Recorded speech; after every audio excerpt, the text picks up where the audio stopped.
Over the past few weeks, we have witnessed the emergence of a previously unknown pathogen, which has escalated into an unprecedented outbreak and which has been met by an unprecedented response. As I have said repeatedly since my return from Beijing, the Chinese government is to be congratulated for the extraordinary measures it has taken to contain the outbreak, despite the severe social and economic impact those measures are having on the Chinese people. We would have seen many more cases outside China by now, and probably deaths, if it were not for the government's efforts and the progress they have made to protect their own people and the people of the world. The speed with which China detected the outbreak, isolated the virus, sequenced the genome, and shared it with WHO and the world are very impressive and beyond words. So is China's commitment to transparency and to supporting other countries. In many ways, China is actually setting a new standard for outbreak response, and it's not an exaggeration.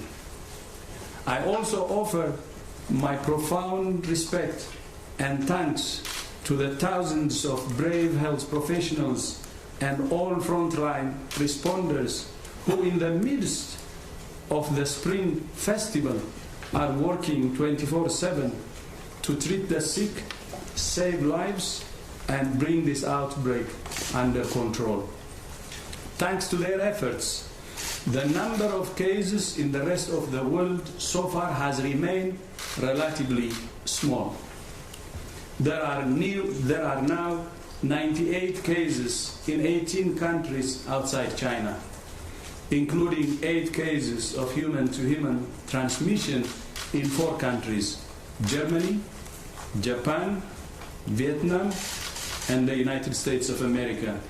So far, we have not seen any deaths outside China, for which we must all be are still relatively small compared to the numbers of cases in China. We must all act together now to limit further spread. The vast majority of cases outside China have a travel history to Wuhan or contact with someone with a travel history to Wuhan. We don't know what sort of damage this virus could do if it were to spread in a country with a weaker health system. We must act now to help countries prepare for that possibility. For all of these reasons, I'm declaring a public health emergency of international concern over the global outbreak of novel coronavirus. The main reason for this declaration is not because of what is happening in China, but because of what is happening in other countries. Our greatest concern is the potential for the virus to spread to countries with weaker health systems and which are ill-prepared to deal with it. Let me be clear. This declaration is not a vote of no confidence in China. On the contrary, WHO continues to have a confidence in China's capacity to control the outbreak. I'll repeat this. Let me be clear. This declaration is not a vote of no confidence in China. On the contrary, WHO continues to have confidence in China's capacity to control the outbreak. As you know, I was in China just a few days ago, where I met with President Xi Jinping. I left in absolutely no doubt about China's commitment to transparency and to protecting the world's people. To the people of China and to all of those around the world, who have been affected by this outbreak, we want you to know that the world stands with you. We're working diligently with national and international public health partners to bring this outbreak under control as fast as possible. In total, there are now 7,834 confirmed cases, including 7,736 in China, representing almost 99% of all reported cases worldwide. 170 people have lost their lives to this outbreak, all of them in China. We must remember that these are people, not numbers. More important than the declaration of a public health emergency are the committee's recommendations for preventing the spread of the virus and ensuring a measured and evidence-based response. I would like to summarize those recommendations in 7 key areas. First, there is no reason for measures that unnecessarily interfere with international travel and trade. So WHO doesn't recommend limiting transfer or trade and movement. We call on all countries to implement decisions that are evidence-based and consistent. WHO stands ready to provide advice to any country that's considering which measures to take.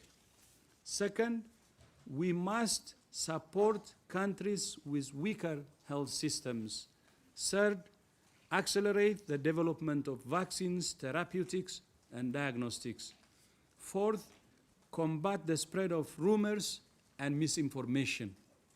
Fifth, review preparedness plans, identify gaps, and evaluate the resources needed to identify, isolate, and care for cases and prevent transmission. Sixth, share data, knowledge, and experience with WHO in the world. And seventh, the only way we will defeat this outbreak is for all countries to work together in a spirit of solidarity and cooperation. We're all in this together, and we can only stop it together. This is the time for facts, not fear.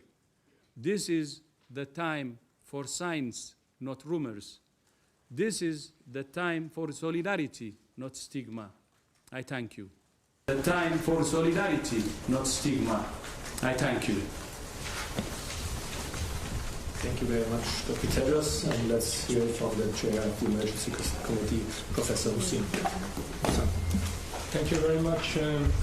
So now was the time. Today the Emergency Committee almost unanimously concluded that it was now time to suggest to the DG of WHO that the novel coronavirus outbreak is a public health emergency of international concern. Considering first the increase in the number of cases in China, second, the increase in the number of countries affected with cases, and also that some countries have taken questionable measures concerning travelers.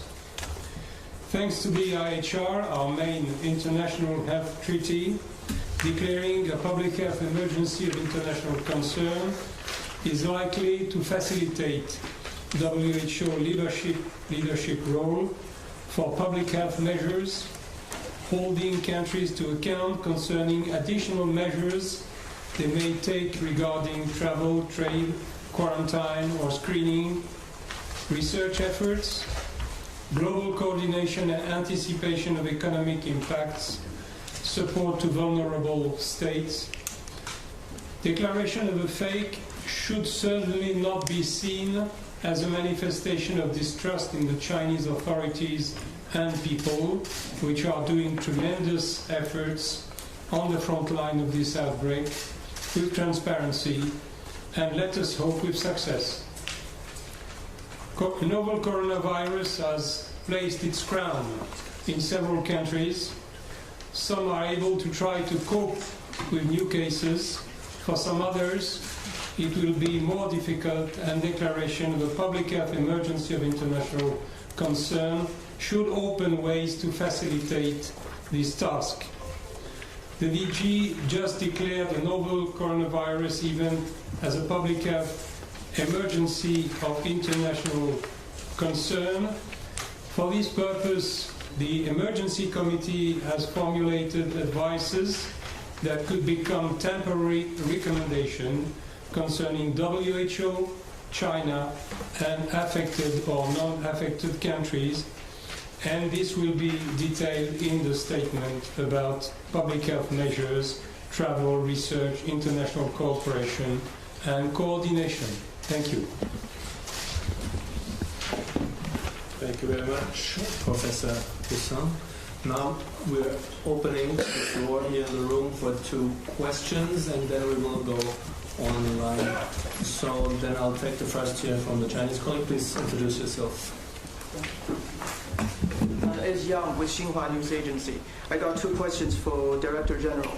First one, to your knowledge, what are the most extreme measures that some other countries may execute against China after the release of the decision? And how will WHO respond to these drastic measures? And secondly, as many countries are stepping up to work on the vaccine, so what kind of role can WHO play in coordinating international efforts to work as develop the vaccine? And is there a specific timeline for the development of the vaccine? Thank you. Thank you. As I said it earlier, we should have actually expressed our respect and gratitude to China for what it's doing. It has already done incredible things to limit the transmission of the virus to other countries. And where respect is due, then you don't punish. Meaning, if anyone is thinking about taking measures, it's going to be wrong.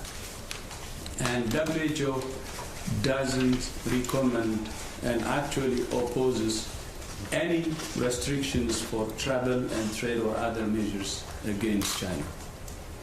On the vaccine, we have already started, and we have invited relevant partners, and there is progress, and we will inform you as soon as we have detailed information. Thank you. And I'll take a second question from the room. Associated Press, please. The microphone? You need to come to a microphone, please. Yeah, to your left side, maybe there's a chance. Yeah. And down right now to the table. Just down right there. Thank you.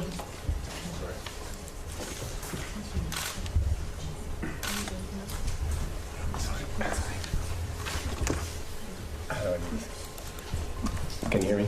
Hi, this is Jamie from Associated Press. Dr. Tedros, thank you very much. 2 quick questions. One is, I'm not quite sure about the travel recommendations. It sounds like you and Dr. Hussan are saying different things.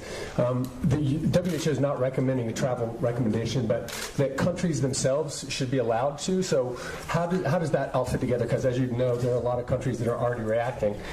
And then the second question just has to do with your visit to Xi Jinping. And I just want to make sure that we understand when the last time that a DG like you flew to a country to meet with a head of state during an evolving outbreak to request more detailed data and permission.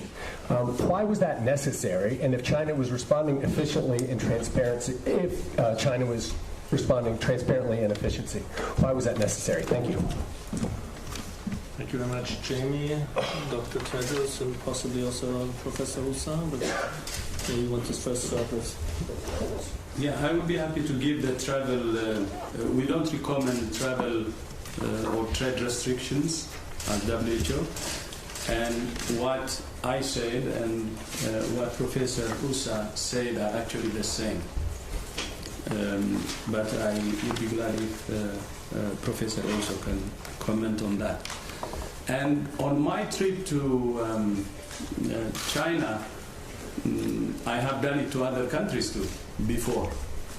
So, going to the field, visiting countries, having first-hand information is very important. And that's why I had to visit to see for myself what's happening. And I came back so impressed. I have never seen in my life this kind of mobilization. And maybe you're following the one hospital which was being built in 10 days. Big hospital. But that's not the only thing. You know the measures they are taking, which I believe will reverse the tide. And going there and witnessing that is very important. Witnessing how the leadership is leading the response is very important. And the other impressive part is it's the president himself who is leading this effort. And when we arrived, the day we arrived, the Prime Minister was actually in Wuhan. And all the ministers are involved, relevant ministers. This is impressive. And witnessing that kind of leadership and interacting with those leaders who are leading an outbreak personally can get me a real experience for me too, and actually a learning experience. And because of that, I actually recommended to other countries globally to have that kind of political commitment and leadership at the highest level possible. And when that happens, I know things happen on the ground too. So I think visiting China was a very important one, which is not a new one. Of course, I did it many times to other countries where there was outbreaks and so on. This one was special because I was able to learn many things from what China is doing. And I'm very confident by what they are doing.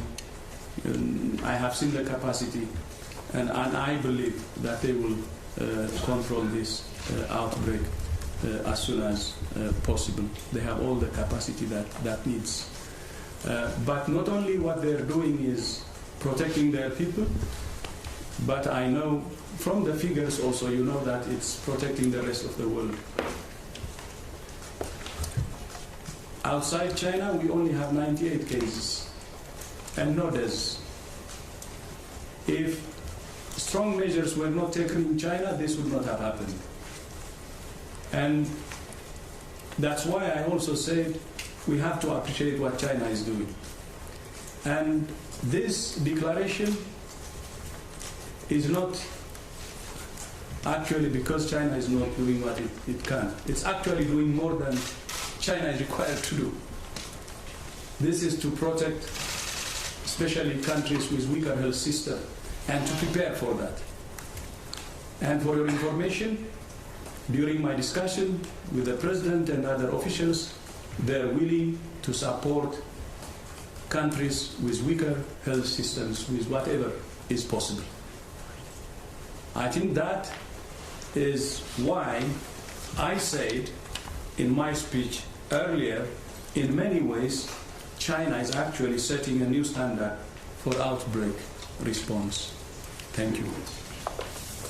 Thank you very much, Dr. Tellers. I'm looking at Professor Hussain for comments on travel and trade recommendations. Thank you. What does it mean, a travel restriction? It means, for example, visa refusal, border closure, a quarantine of travelers who are in good condition. These travel restrictions, under the declaration of a public health emergency of international concern, this declaration will provide to WHO the possibility to question such measures, which already have been taken by some countries. Why did you take this decision? Why? What is the science supporting this decision? Could you reconsider this decision? And we suggested to WHO that WHO should inform the world about transparency concerning these measures, which should not constitute an example to follow, but a decision to reconsider. Thank you very much, Professor Roussin. With this, we'll turn towards our journalist colleagues on the line. By the way, we have more than 150 online right now. I'm looking at Radio France for the first question, and then we will go to Science, Kai Kupferschmidt. So Radio France, please, first. Oui, bonjour, Jérémy Lange pour Radio France. Une question peut-être pour le docteur Roussin. Être plus précis peut-être sur les évacuations. Parmi les mesures que vous jugez néfastes qui ont été prises par certains pays, votre opinion précise sur les évacuations et sur la fermeture de certaines liaisons entre les pays occidentaux et la Chine. Je voudrais avoir votre commentaire là-dessus. Est-ce que vous pensez que c'est là aussi des mesures qui ne sont pas nécessaires et qui sont néfastes? Merci bien, but could you please repeat for the journalists in the room and our listeners your question in English? Thank you. Oh, of course. The question was about the evacuation that was taken from certain countries, among them France. Do you consider that it is an unnecessary measure, and also the fact that some countries, again France, like you have no direct flights now from Air France, from Paris to China. Do you consider those measures unnecessary too? Thank you. Well, the evacuations from the citizens of some countries who are presently in the Hubei province, they are measures that some countries are able to take because they have the capacity to do it, logistically speaking. They also are the proof of some confidence in the capacity they have then to avoid contamination from these persons once they have returned on their national in their national state. So this is why it is a measure that some countries are able to take, but clearly not all countries can do that. It's probably a situation which is a little bit exceptional. This is the only thing I can say about that. Thank you very much. I hope this answers your question. With this, we turn to Science Magazine. Kai Kupferschmidt, please. Thanks. This is probably for Tedros. So I'm curious. I mean, we've seen that in the Ebola outbreak in West Africa as well, that countries, take this unilateral decision to close borders or refuse visa and things like that. Other than questioning them, about the evidence base for this, are you doing anything, in the background to actually change this, or specifically also, British Airways or Air France flights? Is there anything that you can actually do as WHO to change this? Dr. Tedros, please. I think we will do everything so people can do the right things. With the flights, we may not be able to convince them because some of the airlines actually say that they're not flying. It's not because of the virus, because they don't have enough passengers. And that could be a reason, and it will be very difficult if that's the case. Otherwise, we engage, and through this declaration, by the way, through the recommendations, we expect that they will follow that, but at the same time we will continue to engage. Thank you. Thank you very much, gentlemen and ladies on the panel. With this, we reached the end of our press briefing. Everybody, thank you very much to all the many listeners online and to the large crowd here in the room. I thank the panel. Thank you all very much. For everybody, we will be sending the audio files very shortly after this, together with the statement and the intervention by Dr. Tedros, and sometime later maybe also video clips. And for the transcript, we will most likely only send in the course of tomorrow. Thank you all very much. Have a good evening. Thank you.